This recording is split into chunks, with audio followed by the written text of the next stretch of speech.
Assalomu alaykum aziz muxlislar, kanalimizga xush kelibsiz. Bugun dasturimizda tezkor xabar. Afg'onlar O'zbekiston chegarasini kesib o'tishning ayyorona yo'lini o'ylab topishdi. Qashqadaryolik ayol tungi klublarda o'ynashga rozilik bermagach, eri uning sochini qirib tashlagani haqida video murojaat qildi. Shavkat Mirziyoyev Asakadagi avtomobil zavodi hech qachon O'zbekiston xalqiga foyda keltirmaganini aytdi. Tolibon Afg'onistonni qayta tiklashda yordam so'radi. Endi esa batafsil.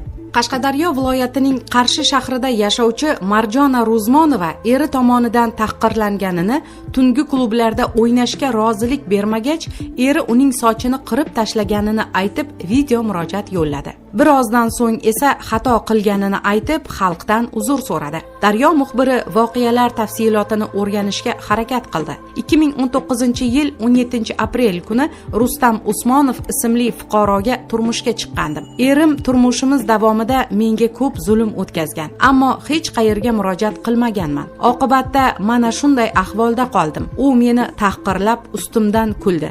Homiladorman. Qolaversa, qo'limda 1,5 yoshli qizim bor. Hozirda momomning uyida yashayapman. Erim sochimni olib meni tahqirlashiga sabab u meni tungi klublarda o'ynatib pul qilishimni istadi. Ammo men erimga qizimiz katta bo'lyapti. Tungi klublarda o'ynab yurishga uyalayapman.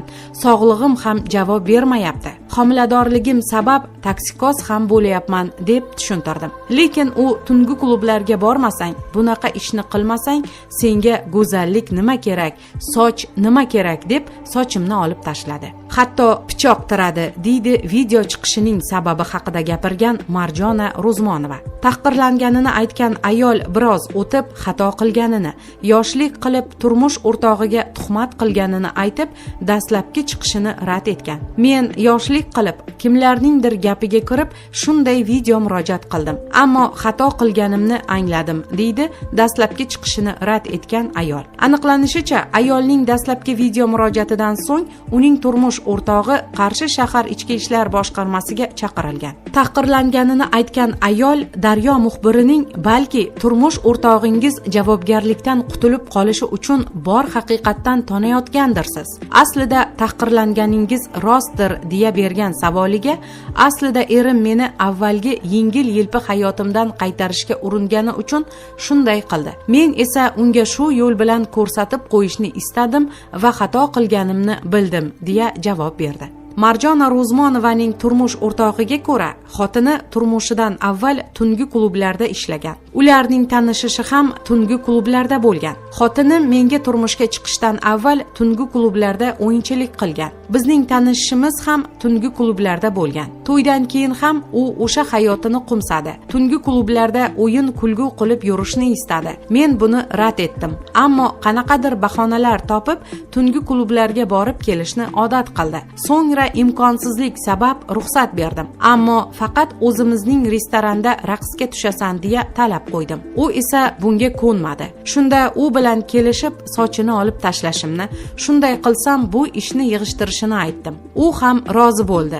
Ammo keyin kimlarningdir gapi bilan bu gapidan qaytdi va menga tuhmat qilib video chiqish qildi, deydi jabrlanganini aytgan ayolning turmush o'rtog'i. Ma'lum bo'lishicha, erining taqiqloviga qarshilik bildirgan ayol hafta 10 kunlab uyidan qochib ketadigan odat chiqargan. Oxirgi marotaba bir hafta yo'qolib ketdi. Qizim ham mening qo'limda qoldi.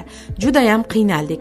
Shu sabab bu yo'lni ma'qul ko'rib, uni yengil-yelpi hayotdan qaytarishga urindim. Sochi yo'q bo'lsa, ko'chaga chiqa olmaydi. Uyda o'tirishga majbur bo'ladi deb o'yladim. To'g'ri, xato qildim bunday qilib, ammo u yonimda qolishi uchun shunday qildim, deydi qilmishiga izoh bergan erkak. Daryo muxbiri bilan suhbatlashgan xotinning ma'lum qilishicha, ular bugungi kunda birga yashamoqda. Har ikkisi ham xatosini anglab yetgan va birga yashashga qaror qilgan.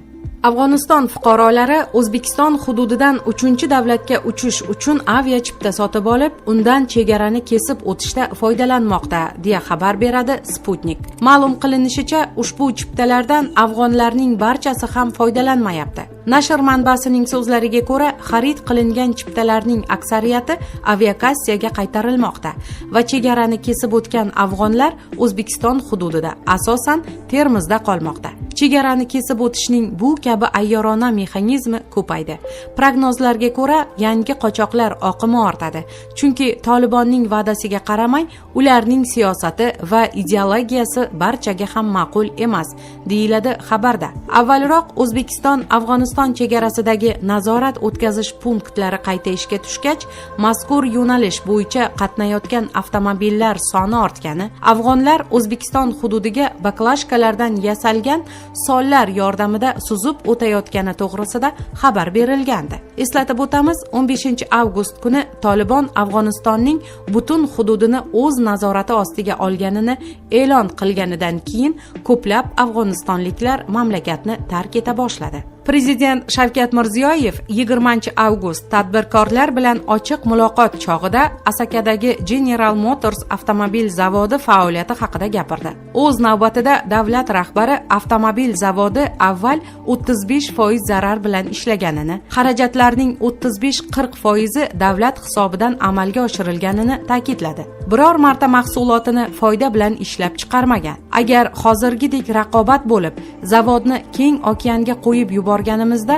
mashina soni ko'payar, ham arzon, ham raqobat bardosh bo'lardi, dedi u. Shavkat Mirziyoyev bu zavod uchun barcha imkoniyatlar, jumladan soliq imtiyozlari yaratilganiga qaramay, u hech qachon O'zbekiston xalqiga foyda keltirmaganini afsus bilan tan oldi. Eksportga yuborgan mashinamizni ichki bozorga nisbatan 30-40% arzonroq qilib sotar edik. Chegaradan o'tkazib qo'yar edikda, eksport qilyapmiz deb g'uddayar edik. U eksport emas, balo edi, dedi Shavkat Mirziyoyev. Prezidentning ta'kidlashicha, endi raqobat muhitini shakllantirish natijasida zavod o'z faoliyatini tubdan qayta ko'rib chiqishi kerak bo'ladi. Andijon mashina zavodi 3-4 yildan keyin bizga kerak ham emas. Nimaga desangiz, mana Toshkent viloyatida, Namanganda ochilayapti. Jizzaxda hech kim tasavvur qilmagan 2-3 ta zavod ochyapmiz. Shuning uchun biz Andijon zavodini ko'rsatganimizda ham faqat rasmini ko'rsatar edik. Binosi chiroyli edi,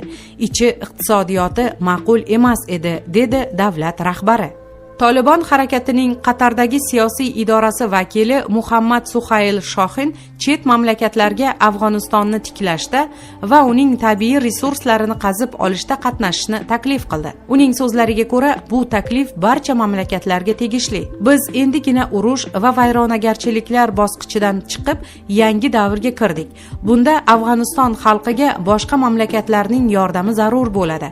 Ular bizga sog'liqni saqlash, infratuzilma, ta'lim va boshqa sektorlarda yordam berishi kerak. Ular kelib bizning tabiiy resurslarimizni qazib olishi mumkin, dedi Muhammad Suhayl Shohin. Uning ta'kidlashicha, harakatning taklifi barcha mamlakatlarga qaratilgan bo'lib, Tolibon Afg'oniston tarixidagi shunday qiyin bir paytda har qanday davlatning yordamini qadrlaydi. Avvalroq Tolibon BMTdan mamlakatda qolishni va insonparvarlik faoliyatini davom ettirishni so'ragan edi. BMTning Afg'onistondagi gumanitar masalalar bo'yicha koordinatori Ramiz Alakbarovning ta'kidlashicha, tashkilot Tolibon bilan aniq kelishuvlarga ega emas. Bu orada Tolibon ba'zi afg'onistonlik amaldorlarni hibsga oldi. Mamlakat sobiq hukumatining ba'zi vakillari oila a'zolari xabar qilishicha,